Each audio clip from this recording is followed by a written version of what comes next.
Сәлеметсіздер ме, құрметті тыңдарман. Бүгінгі біздің шығарылым бақыт пен үндестік жайлы ең жақсы афоризмдерді қамтиды. Видеоны бастамас бұрын арнамызға тіркеліп қоюды ұмытпаңыз.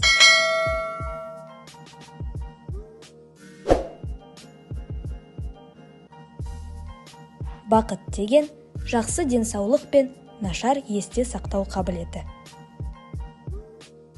Ішкі дүниесі тыныш адамның сыртқы әлемі де қуанышқа толады.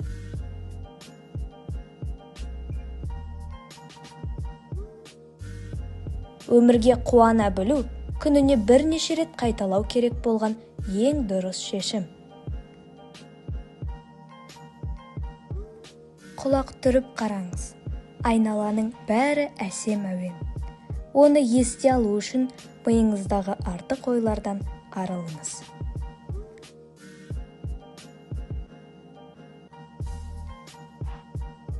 Азға қанағат ете білмеген, баршылықта да көңілі толмайды. Өзіне өтірік айтпайтын адам, құстай еркін, баладай бақытты. Кетем дегеннің жолын байлама, болашақты күтпе, ештеңені қиындатпа, өйткені өмірде барлығы өз орнымен болады. Бақытты адамның ең алғашқы белгісі айналасындағыларға ештеңе дәлелдеуге ұмтылмауы және бәрін өзі үшін жасауы. Егерде сіз айналадан тек сұлулық көре алсаңыз, онда жаныңыз таза адамсыз. Өйткені әлем айна секілді, әркім өз ойындағысын көреді. Кішігірім нәрселерге қуана біліңіз, себебі ол үлкейіп, үлкен бақытқа жалғасады.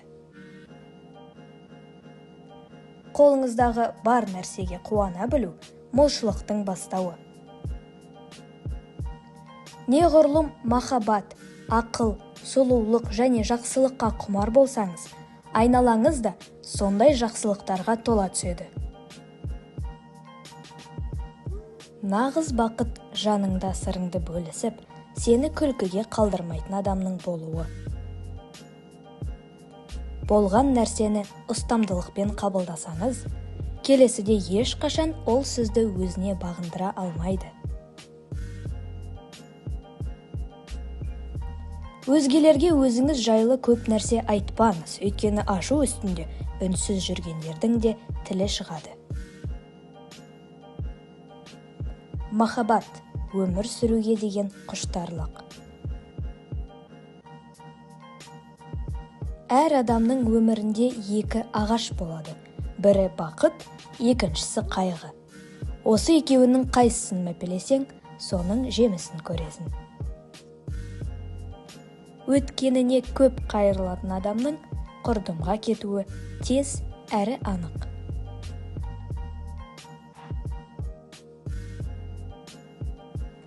Адамның басына қонған бақыттың тұрақты болуы жақсы мінез құлқына байланысты.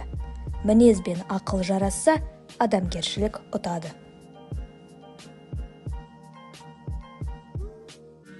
Махаббат біреу, көшірмесі мың түрлі.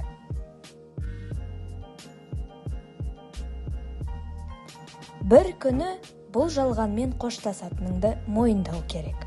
Мәңгілік көктемді армандауды қойсаңыз, жаз бен қыста бақыт сыйлайды. Бәрінен де тек қана өзіне бағынышты адам бақытты. Кейде өзімізді бақытсыз сезінуіміздің себебі басымыздағы бақытымызды тірлікпен алысып жүріп байқамауымызда. Жұлынған гүл сыйлануы тиіс. Жазыла бастаған өлең аяқталуы, ал сүйікті әйелің бақытты болуы тиіс. Олай болмаса, әлің жетпейтін нәрсені бастама. Осымен біздің топтама аяғына жетті.